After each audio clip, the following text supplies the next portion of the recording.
ለበርካታ አስርት ዓመታት አፍሪካ የምዕራባውያን የመጫወቻ ሜዳ ነበረች። ፈረንሳይ ወርቁን ስትዘርፍ፣ አሜሪካ ጸረ ሽብር በሚልም ስም ጦሯን ስታሰፈር፣ የአፍሪካ መሪዎች ደግሞ ለነጩ ጌታ ሲያጎበድዱም ኖረዋል።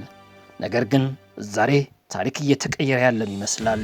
የምዕራብ አፍሪካ ህብረት በተለይም ደግሞ ኒጀር፣ ማሊና ቡርኪና ፋሶ የማይታሰብ ክስተትን አድርገዋል። ፈረንሳይን ከሀገራቸው አባረዋል። የአሜሪካን ግዙፍ ጦርንም ሰፈር ዘግተዋል። ይህ ተራ ወታደራዊ መፈንቅለ መንግስትም አይደለም። ይህ በአፍሪካ ሁለተኛው የነጻነት ትግል ተደርጎ የሚቆጠር ክስተት ነው። ውድ የቻናላችን ቤተሰቦች ዛሬም ይህ እየተካሄደ ያለው የጂኦፖለቲካ ሽግግር ሀያላን ሀገራት አፍሪካን ምድር የሚያደርጉት የእጅ አዙር ጦርነትና በተለይም ከምንም በላይ ደግሞ አሁን ኢትዮጵያ ውስጥ ባለው ተጨባጭ ሁኔታ ምን ያስተላልፋል በሚለው ሰፋ ባለ ጉዳይ ወደ እናንተ እናደርሰዋለን።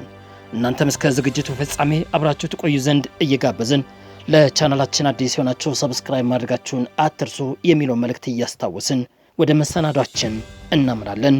አብራችሁን ዝለቁ።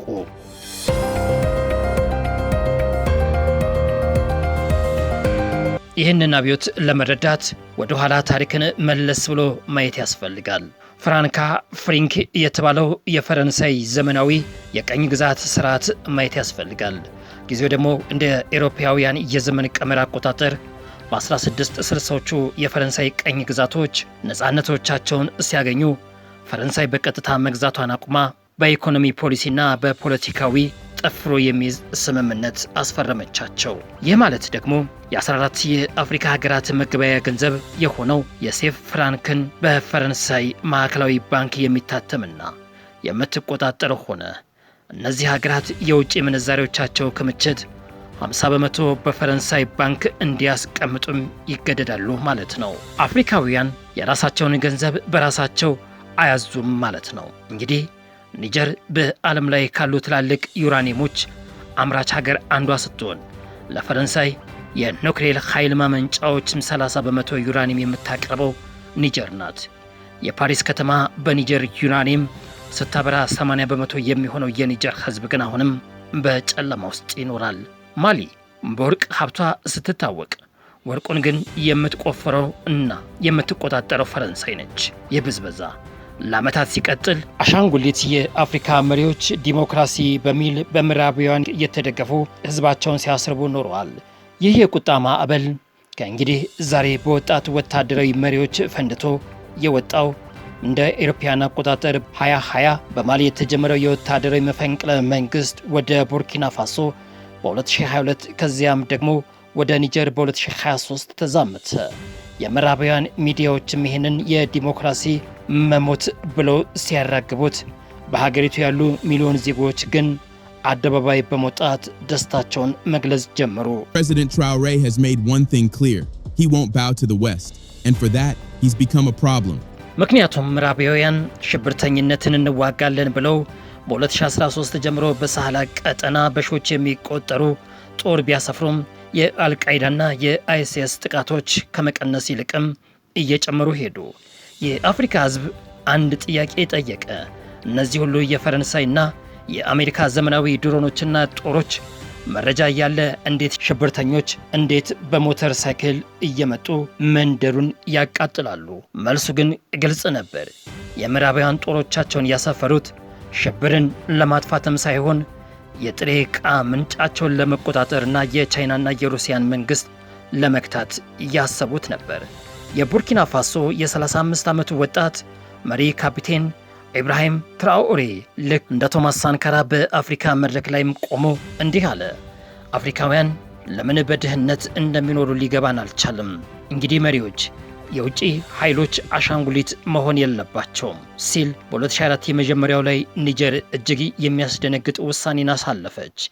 በአፍሪካ ትልቁ የሆነውና 110 ሚሊዮን ዶላር የፈሰሰበት የአፍሪካ የድሮን ማዕከል የአሜሪካን ጠቅልለው እንዲወጡ አዘዘች።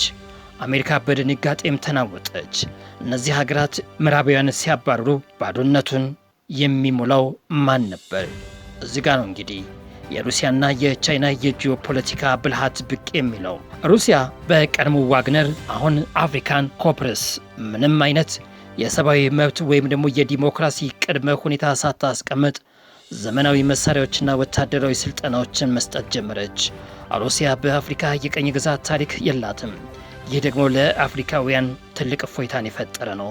ቻይና በበኩሏ መንገድ፣ ሆስፒታል፣ ድልድይ በመገንባት የሆነ የንግድ ስምምነቶችን አቀረበች። ዓለም ከአንድ ኃይል ወደ ብዙ ኃይልነት እየተሸጋገረች ነው። የምዕራባውያን አፍሪካ ሀገራት ኦሊያንስ ኦል ሳህል ስቴትም የሚል የራሳቸውንም ሉዓላዊነት ጥምረት ፈጥረዋል።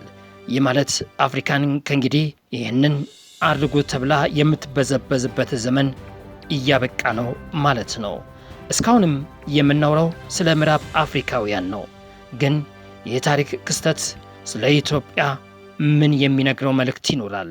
በተለይ ከዚህ የጂኦፖለቲካ የመሬት መንቀጥቀጥ የምንማረው ትምህርትስ ምንድን ነው? እኛም በአራት ዋና ዋና ነጥቦች ጉዳዩን ሰፋ አድርገን እንመለከተዋለን።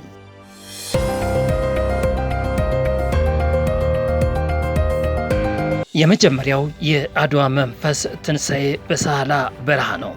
ዛሬ ማሊና ኒጀር የሚያደርጉት ኢትዮጵያ በ1888 ዓ.ም በአድዋ ጦር ያደረገችው ኢትዮጵያ የነጭን የበላይነት የቀኝ ግዛትን የሰበረ የመጀመሪያው ጥቁር ሀገር ነች። ዛሬ ምዕራብ አፍሪካ ኢትዮጵያን በጀመረችው የጸረ ኮሎኒያሊዝም መንገድ ላይ እየተጓዙ ነው። ነገር ግን ኢትዮጵያ አሁን ባላት የውስጥ የፖለቲካ መከፋፈል ምክንያት ይሁን የፓን አፍሪካኒዝም መሪነት ሚና እንዳታጣው መጠንቀቅ ያስፈልጋል። ሁለተኛው ደግሞ በቅርቡ የብሬክስ አባል ሆናለች። የኢትዮጵያን ከምዕራባውያን ተጽዕኖ ከአይኤምኤፍ እና የዓለም ባንክ ብድር አስገዳጅነት ፖሊሲ ወጥታ ወደ ምስራቁ ዓለም እያደረገች ያለውን ስትራቴጂካዊ ሽግግር የሚያሳይ ነው። የምዕራብ አፍሪካውያን ፈረንሳይ በጦር ሜዳ እንዳዳበሩት ሁሉ ኢትዮጵያ በህዳሴው ግድብ ግንባታ ወቅትም ከአሜሪካና በግብፅ የመጣባትን ጫና በዲፕሎማሲና ከሩሲያ ቻይና ጋርም በፈጠረችው ጥምረት ተቋቁማ ይህ የሚያሳየው አማራጭ ኃይሎች መኖራቸውን ኢትዮጵያ ሉዓላዊነት ህልውናዋ ወሳኝ መሆኑን ማረጋገጫ ነው። ሶስተኛው ቀይ ባህርና ቀጠና ጂኦፖለቲካ አሜሪካን ከኒጀር ከተባረረች በኋላ በአፍሪካን መቆጣጠር አይኗን ወደ ምስራቅ አፍሪካና ቀይ ባህር እያዞረች ትገኛለች። በማሊ፣ ጅቡቲና ኬንያ አሁን የአሜሪካ ወታደራዊ ትኩረት ማዕከሎች ናቸው። የኢትዮጵያ የባህር በር ጥያቄ ከሶማሊያ ጋር የተፈጠረውን ውጥረት እና ግብፅ በሶማሊያ ጦር ለማስፈር ማቀዷ የሁሉ ከዓለም አቀፉ የጂኦፖለቲካ ቼዝ ጨዋታ የተለየ አይደለም። ምዕራባውያን በአፍሪካ ቀንድ የራሳቸውን ፍላጎት ለማስጠበቅ ሲሉ ኢትዮጵያን ለማዳከም የፕሮክሲ የጃዙር ጦርነት ሊከፍቱም ይችላሉ። የምዕራብ አፍሪካ የምንማረው የውጭ ኃይሎች መቼም ቢሆን ለአፍሪካ ሀገራት ሰላምን እንደማያመጡ ማረጋገጫ ነው። 4 የውስጥ አንድነት ከሌለ የውጭ ጣልቃ ገብነትን አይቆምም።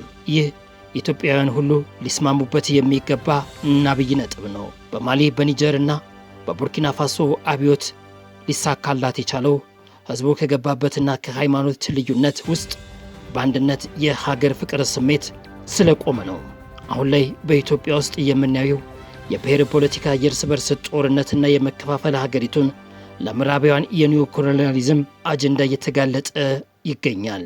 ይህ ኢትዮጵያ ጠንካራ የጂኦፖለቲካን ተጫዋች ለመሆንም በመጀመሪያ የቤት ስራዋን መስራት ይጠበቅባታል። ወንድም ወንድሙን እየገደለ አንዱ ብሔር ለሌላውን ብሔር እየጠላ የኢኮኖሚ አሻጥር እየበዛ ሀያላኑን ሀገራት መቋቋም የሚታሰብ አይደለም።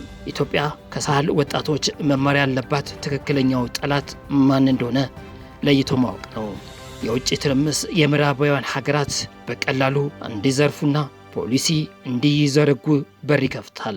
ሉዓላዊነትን የሚከበረው በጠንካራ የውስጥ አንድነትና በጠንካራ ኢኮኖሚያዊ ብቻ ነው። ዛሬ አፍሪካውያን የለውጥ ማዕከል ያስፈልጋታል። ምዕራባውያን ሀያላን አህጉራቱን እንደፈለጉ የሚያዙበት ዘመን ማብቂያው እየተቃረበ ነው። የሳህል አብዮቶች የዚህ ትልቁ ማሳያዎች ናቸው።